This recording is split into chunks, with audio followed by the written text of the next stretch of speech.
Welcome to The Road Reflected with Nicole Wakeland. Automotive from the lighter side. That means cars, but also cookies, coffee, and pie. Up first, what's Nicole behind the wheel of this week? I am behind the wheel of a truck this week. Ooh, what kind of truck? It's not a giant truck. It's not a tiny truck.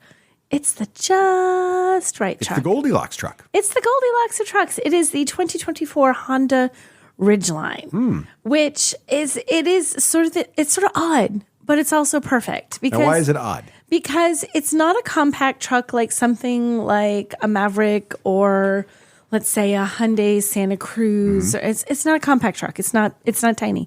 It's also not as big as something like an F-150 or a Ram 1500 or a Chevy Silverado. It's kind of its own thing. So it's kind of like just not too big and not too small. Right. And what I liked about this, I remember driving this first time I drove it, which was years back. What the Ridgeline does is probably better than any other because of just how it's built, really.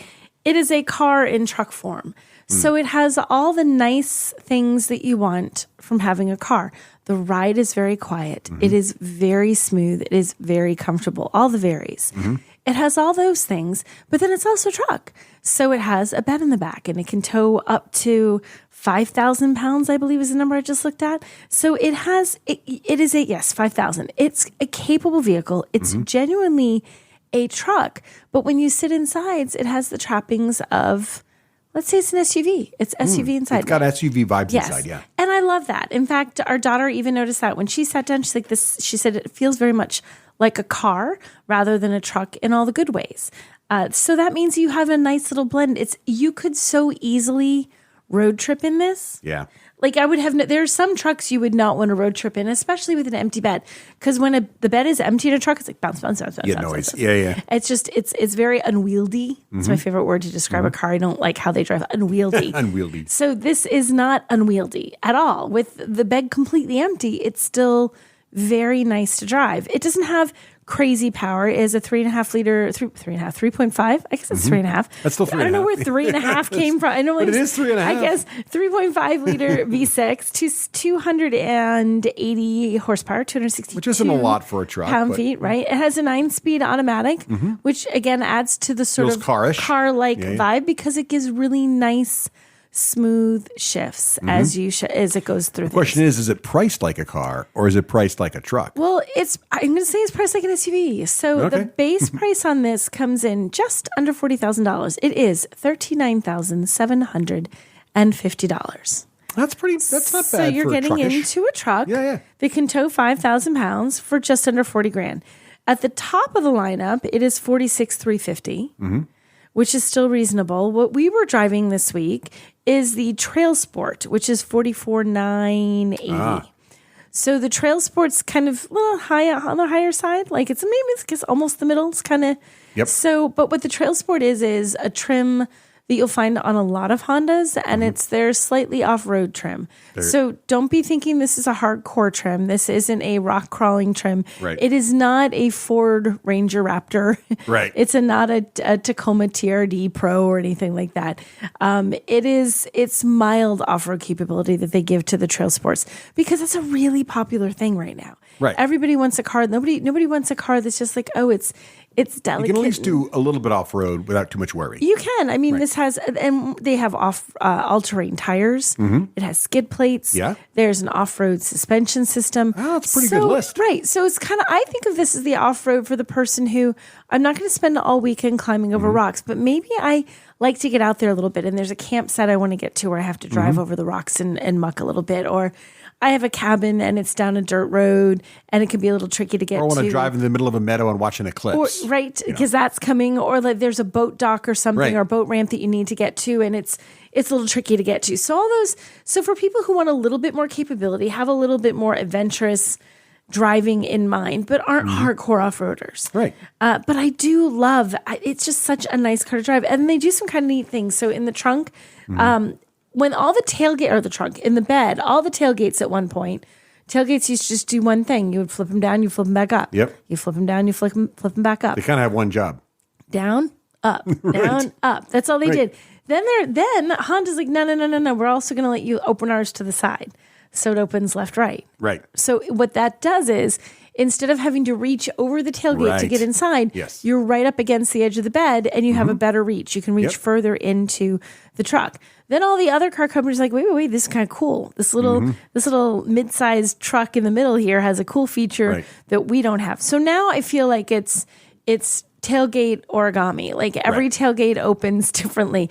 They split 3/4. They open up. They open down. Everybody's got their own tailgate. They open now. left and right. Some turn into desks. Some extend into ladders. It's like Mighty Morphin Power Rangers, but with tailgates. Yeah, everything is all fancy. Right. But I feel like Honda kind of did that early on. So they also have something sort of neat where their storage is in extra storage. Some trucks, like Ram has what they call a Ram box, and it's on either side, like along the bed. Right. It's a little storage box, but it's narrower because it runs along the side of the bed. And you can put whatever you want in there. You can lock them up. You can also use it. You can put, if you wanted to turn into a little mini cooler and you wanted to put ice in there and put drinks in there, you could do that. Honda does it again. I think they do that idea. They take it to heart in a better way, a fun way. So when you open the tailgate up, there is another panel that opens up, like the floor of the truck lifts up, and there's a little like trunk within the bed, and it locks up. So you can lock it if you had something like tools or just precious cargo that you wanted to keep out of sight or something, valuables. Yeah. But you can also open it up. You fill it through a vise. There's a drain plug in the bottom, so you can unplug it. Now they're thinking. You could have your tailgate door wide open. With you have your the trunk open, and anybody can reach right in there and grab a beer when you're tailgating. That is awesome. So I'm a big fan of the Honda Ridgeline. I was very glad when they finally got rid of. They have these little buttresses. So when you looked where the cab and the bed met, it's a little triangular piece. Oh. And it just kind of came to, and it was, style, whatever. It was style, but it was kind of in the way. Right? I was like, I just thought kind of looked weird. I'm like, this is weird, guys. Why do you have this? And then apparently some designer was like, guys, it is weird. And they got rid of it. If you look at it now, we no longer have that little flying I thought it was buttress. a nice looking vehicle, and it was very comfortable as a passenger to ride in. Yes. Plenty of room as a gentleman of size. Yes, you are 6'3". Yes. You make it sound like you're gigantic. You're just tall. Right. So just height. Yeah. But I thought it was really great. So I really enjoyed it, and it does look nice. It's nice trim, and I like and that also price because it's not super high like a full size truck, it is easier to get into. Right. So if you want a little bit more truck than say something small, a compact truck, but you also don't want to have to worry about getting into it. Either you have kids or it's just hard for you or someone you travel with to step up into a truck all the time. This isn't quite so high, so it's a little bit easier. I'm a fan of the Honda Ridgeline. I like this truck.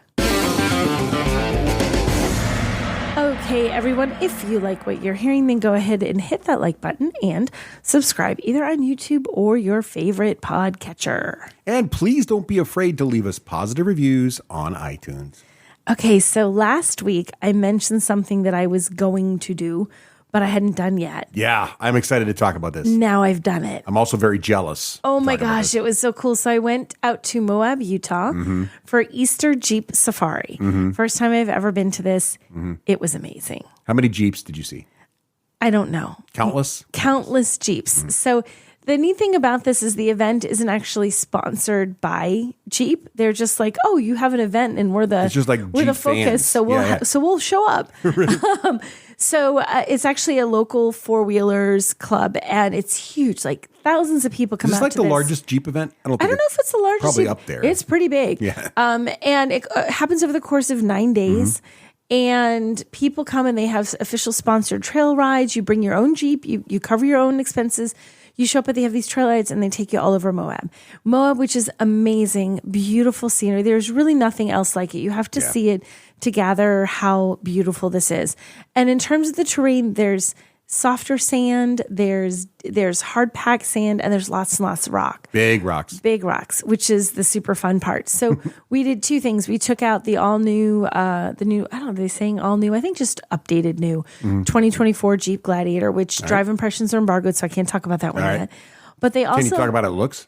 It looks great. I can it tell. same or is there anything notably they different? changed up the look so that now it looks more like the Wrangler, which got updated already. Oh, okay. So they changed the grill. It's a little bit shorter. It helps with cooling, and with the worn winch on the front, doesn't get away in the winch. All right. So they changed some more stylistic things.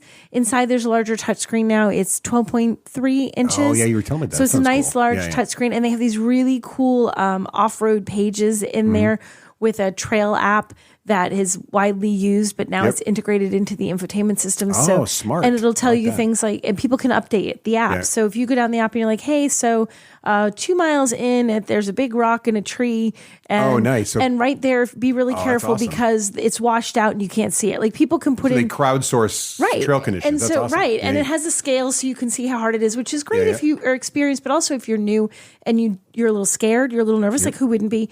It gives you information so that it makes it a little bit easier for you to off road. cool. That's really cool. Yeah, so it's a really cool feature. But the Easter Jeep Safari vehicles, there's 4 concepts. Sometimes they have more. This year it was 4 concepts, and they had 4 old concepts that were there that we could also drive, which was pretty cool too. So the 4 concepts: 2 Wranglers, a Grand Wagoneer, and a Gladiator. Drew Yep. blank for a minute there. So the Gladiator was a highlight for showcasing Jeep performance parts, and it had like a JPP logo like embossed onto the leather seats. Yeah. They had all this stuff, and they sort of use this almost as a test bed. We put stuff on here. They say that is stuff you can get right now.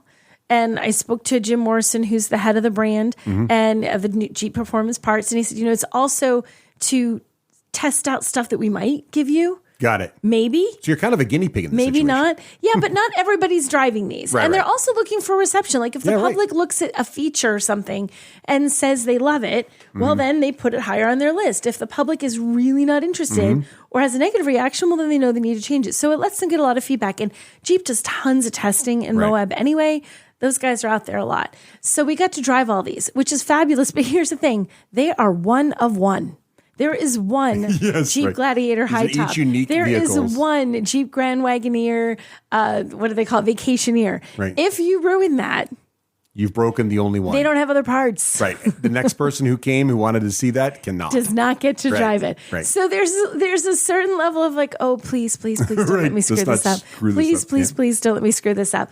But that's how much confidence they have. Like Right. they have given us one of one Jeeps. Now underneath it, there's an actual production Jeep. Right. It's a real Gladiator, a real Grand Wagoneer, a real Wrangler. But they have done a ton of modifications, not just in style, but in terms of capability. They've given them lifts. There are these gigantic, ridiculous, stupid, fabulous tires. They've done all sorts of things to it. So it's a mix of both capability and style. Yep. And that's really what people do when they When they do it customize themselves, their right, Jeeps, right? right. There's stuff you do because you want to be able to climb over bigger rocks. There's stuff you do because you just like how it looks. Right. And that's what these did.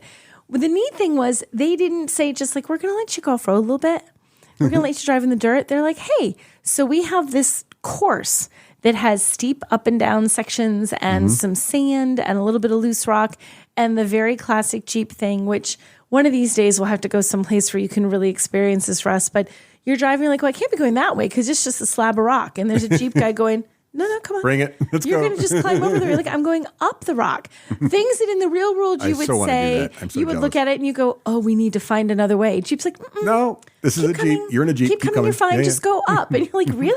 Yep. And you do. And they let us do that in all 4 concepts. That's awesome. And all 4 of them just climb right up it, no problem. That's fantastic. Like they don't even have to think about it. There's not even any worries. And they have a spotter there and he's just making sure it's just Right. as an Helping you assist. out. Because Yeah. every now and then, even when it's something that you've done, like we did that, how many times we drove Yeah. that, your wheel slides a tiny little There's bit off a something rock. can always and- go a little Right. wrong. So and it's they're nice to have a just- spotter. Yeah. Your spotters are a good thing. They are. So these guys are just, and then when guy was, just watching us, it was so much fun to drive these. It was so much fun to drive these. And then to compare them to 4 older concepts that I want to say the oldest one was from 2009. So it's not just the concept and the style, but this is an older Jeep. Like it's literally an older Jeep with older technology. And yet we don't have a different course. Same thing. We just it'll took do it. It's a Jeep. the other Jeeps on. They're like, you're going to the same course. I am. Yeah, you are. Alrighty then. Here we go. Right. So that was really neat to get to do. And we also have the designer who builds them. The guy who physically says that's super part cool. A and part Yeah. B go together and become part Right. C. he was there, and I drove around a couple of laps with him. Excuse me. And it was great listening to him talking about how these concepts come together. He's been working with Jeep for years. He has a team of guys who do these. And he said they do the builds for SEMA out in Las Vegas. And as soon as they do the SEMA builds, then Jeep's like, okay, switch gears. You're now going to build the Easter Jeep Safari builds. Oh, wow. SEMA happens in the fall. It's March. So they have to turn stuff around pretty quick. These guys have a cool job. They're kind of like those Lego builders. They get to build crazy Lego things. Kinda, sorta. These guys just sit around all day and dream up new Jeeps and then build them. Right? So he talked a lot about that and how they do things. And he also talked about like the challenge of it. Like, hey, so we need you to build this. Okay. If you really want me to build that, it's going to be, I don't know, I'm going to throw random out, $200,000. No, you have $10. He's like, well, then we can't do that. Like, I need duct tape and chewing gum. Right. He's like, that's all I have is duct tape and chewing gum to make this work. It's not going to work. So he talked about, the challenges of having builds that are in various budgets and deciding which vehicles to use and deciding, exactly how they're going to put things together and make them work. But the neat thing about every vehicle here, every vehicle at Easter Jeep Safari, all those concepts they bring, they all work. Sometimes when you see a concept in an auto show, they don't work. You can't open doors. They may not have an engine inside of them, depending on the concept. You sit down and you go to lift up the center console and it comes right off because it's really just styrofoam with a piece of leather. Like concepts are very often just exercises in what could be. And they're not exercises in what could be and actually work. Right. But here you got functional craziness. These are functional vehicles. And it's crazy to think that these are functional vehicles, and I loved every minute. And then they let me, one day they let me go out in a vehicle, and it was called High Velocity Yellow. I had some extra time. Little 2-door with a huge tires on it. I want to say 35s. Might be inventing that. Huge tires. It was the brightest Jeep, the brightest vehicle I've ever driven in my entire life. And the fun thing was the guys from TFL Car, Roman and Tommy Micah, were at this event. And because I had the free day, I said, where should I go?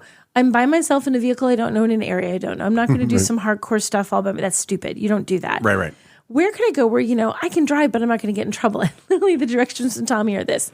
Okay, you know where the McDonald's is? I'm like, yeah.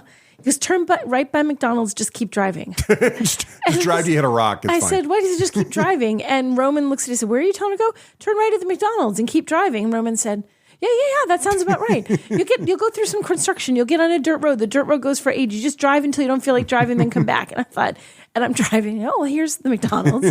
Here's the construction. So far, so good. Hey, here's the dirt road. It was beautiful. Oh, nice. You just drive down and into these caverns and or into this canyon. And when you get to the very bottom, the temperature differential there was crazy. So there was a little bit of snow. It was snowing on me. It was hot up top. It was warm you get all the way down to the bottom. It was super fun. So the guys at TFL Car did not steer me wrong, but then I felt really bad because I drove through mud.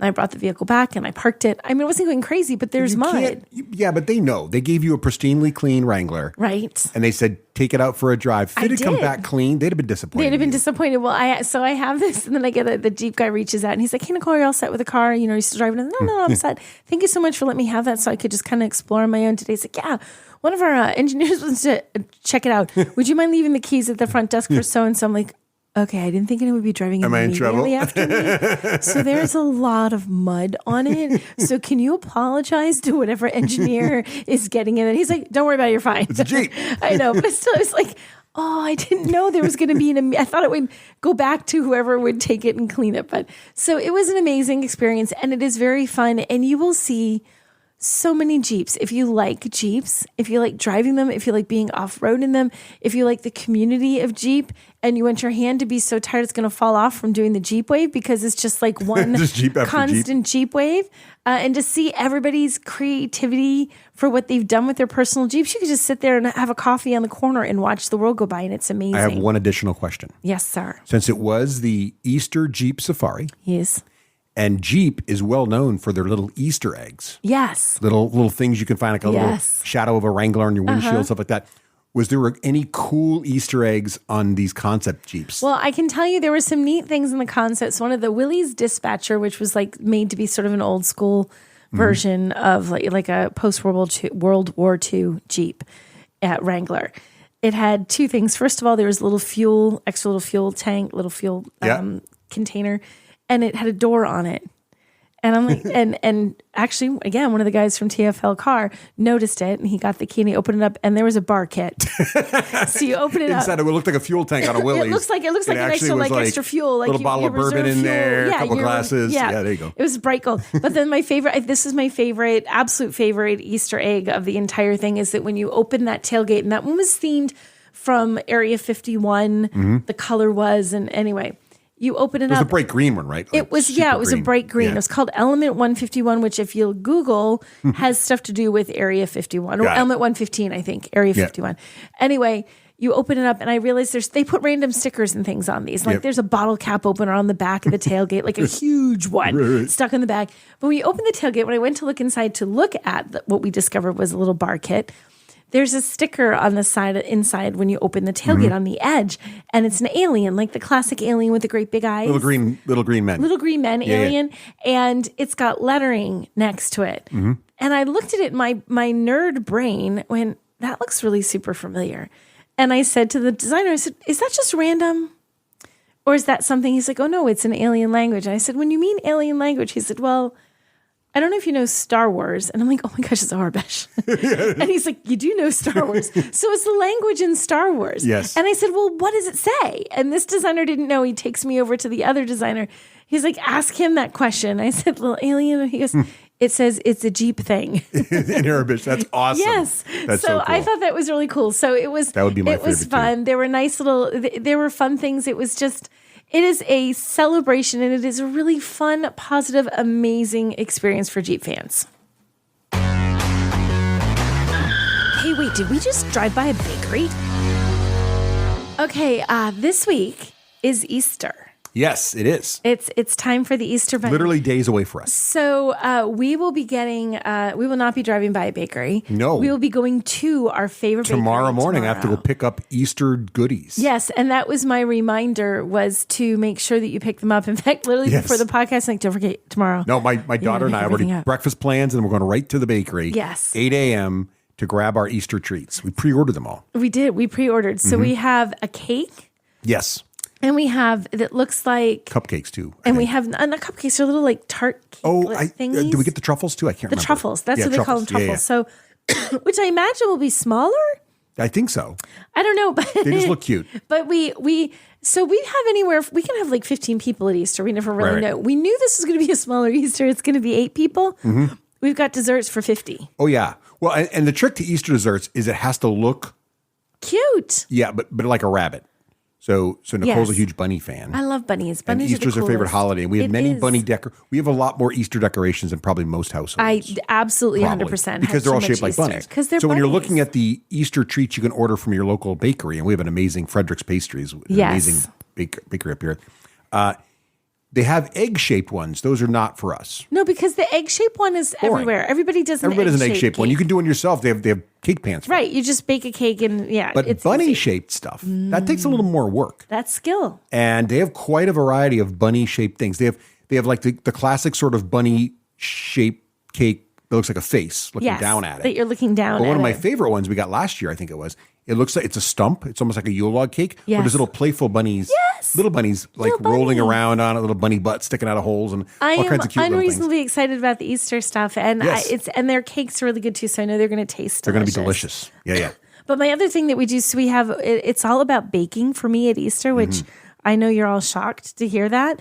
But we also, I tend to make things, so I'm debating, because I might make this tomorrow. So here's your chance to vote before we go grocery shopping, husband. Yeah. I was thinking of making a chocolate babka. Ooh, I'm in. Because we had that really good one we were down. We don't need more desserts. I know. See, but that's the thing. We always have a dessert table. Yes. Normally it's the size of like a card table, and we sort of put it off to the side of where we're eating, and it, like, because you rearrange your stuff when everybody's there for the holidays. And I'll put a cute little tablecloth on it that also has bunnies on it. Yeah. And then that's the dessert table. So there will be. And it is Easter. And since the kids are kind of past the age of Easter baskets. Yes. And candy, although there'll probably still be some small one. But now you have to have like the grown-up dessert table. Yes. Just chock full of great grown-up delicious, desserts. amazing desserts. Yes. So I think we're gonna have cakes and little, what do we just say, little tartlets or whatever from Frederick's, and a chocolate babka. Yeah. Because I'm going to be baking. It's going to be something. It has to be something chocolate too, because it's Easter, so you need the chocolate. I agree.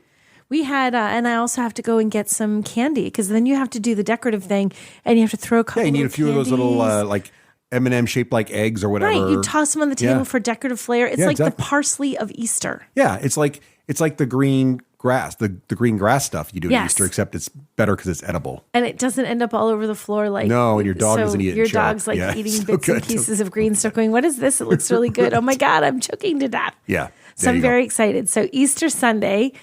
By the time you guys hear this, we will have consumed our babka and our bunny cakes and everything else. But yeah, one of my favorite holidays, because not only does the food taste really good, it's the cutest of all the Everything cutest. is shaped like bunnies. Everything's shaped like a bunny. How can you not like that food?